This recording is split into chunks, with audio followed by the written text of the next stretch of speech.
என் கையில் இருக்கிறது பார்த்தீங்கன்னா இதுதான் டிஜிட்டல் அலாரம் கிளாக். இதில் என்னெல்லாம் ஃபீச்சர்ஸ் இருக்குது அப்படின்னு பார்க்குறதுக்கு முன்னாடி நான் ஏன் இதை வாங்கினேன் அப்படின்றத ஃபஸ்ட்டு பார்த்துருவோம். இதில் ஒரு சென்சார் ஆப்ஷன் இருக்குது. இதை நம்ம ஆன் பண்ணிட்டோம் அப்படின்னா நைட் டைமில் கூட நம்மளால் டைம் பார்த்துக்க முடியும். தனியாக எந்திரிச்சு போய் லைட்டு போடணும்னு அவசியம் இருக்காது. இப்போ நான் சென்சார் ஆன் பண்ணுறப்ப சின்னதாக ஒரு லைட் எரியும். அதாவது ரூமே வெளிச்சமாக இருக்கனால உங்களுக்கு தெரியல. அப்படியே இப்போ நைட் டைம் பார்த்தீங்க அப்படின்னா சென்சார் லைட் ஆன் பண்ணாமல் ஃபுல் பிளாக்காக இருக்கும். இப்போ நான் ஆன் பண்ணுறப்ப ஓரளவுக்கு வெளிச்சமாக இருக்குது பார்த்தீங்களா. இதில் நம்ம நார்மல் லைட் கூட இருக்குது. அதை ஆன் பண்ணோன்னா பயங்கர வெளிச்சமாக இருக்கும். பட் இது நமக்கு தேவைப்படாது. நைட்டு தூங்கி இருக்கப்போ மணி எத்தனை அப்படின்னு ஃபோன் எடுத்து பார்க்குறதுக்கு பதிலாக இதில் பார்த்துக்கலாம். இதெல்லாம் சும்மா கொடுத்துருப்பாங்க, இதெல்லாம் நம்புற மாதிரியே இருக்குது அப்படின்னு சொல்லிட்டு சரி எதுக்கும் நம்ம டெஸ்ட் பண்ணி பார்ப்போம் அப்படின்னு சொல்லிட்டு ரூம் டிகிரி செல்சியஸ் வந்து 28 காமிச்சிட்டு இருந்தது.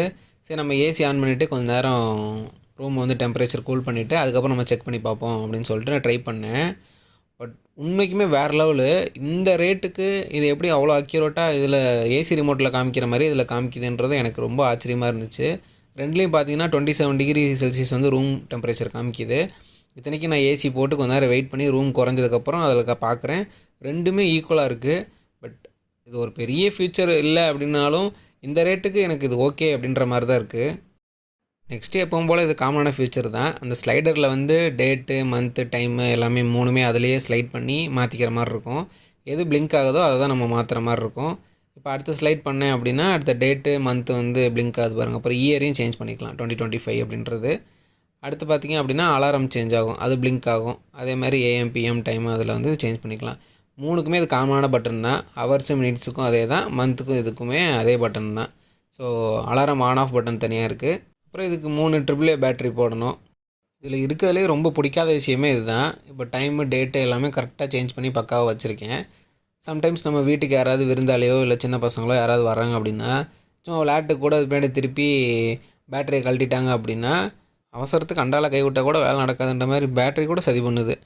அதுமாதிரி நம்ம பேட்டரி சேஞ்ச் பண்ணிவிட்டு திருப்பி மாட்டினோம் அப்படின்னா ஃபுல்லாகவே வாட்ச் ரீசெட் ஆயிடுது. என்னடா இது அப்படின்ற மாதிரி இருக்குது. ஸோ இதை வந்து நம்ம ஒரு டைமும் யாராவது மாற்றிட்டாங்கன்னா அதுக்கு வேறு எக்ஸ்பிளைன் பண்ணணும் கூப்பிட்டு, பேட்டரி கழட்டி மாட்டாதீங்க, ரீசெட் ஆயிரும், தொடாதீங்க அப்படின்னு. இது நல்லாவாக இருக்கும். அப்புறம் இது சைட்லேருந்து பார்த்தாலும் ஒன்றும் தெரியாது. லைட்டில் ஆனில் இருந்தாலும் சரி, ஆஃபில் இருந்தாலும் சரி, சென்சார் ஆனில் இருந்தாலும் சரி, இதனால் நீங்கள் தெரிஞ்சுக்கணும்ல. அப்புறம் பார்த்திங்க அப்படின்னா பேட்ரி பொறுத்த வரைக்கும் பெருசாக ஒரு பிரச்சனையும் இல்லை. பெரிய பேட்டரியாக 2 கொடுத்துருக்கலாம். 3 சின்ன AAA பேட்டரி கொடுத்தனால 1 வருஷம் தான் வருது. டியூரசெல் வாங்கினாலும் சரி, எவ்ரிடே வாங்கினாலும் சரி, கிட்டத்தட்ட 3 வருஷம் ஆச்சு. 3 செட்டு தாண்டி போயிட்டுருக்கு. ஓகே தான். முக்கியமாக பார்த்திங்க அப்படின்னா டிஸ்பிளே தான். இது எல்சிடி பேனலில்.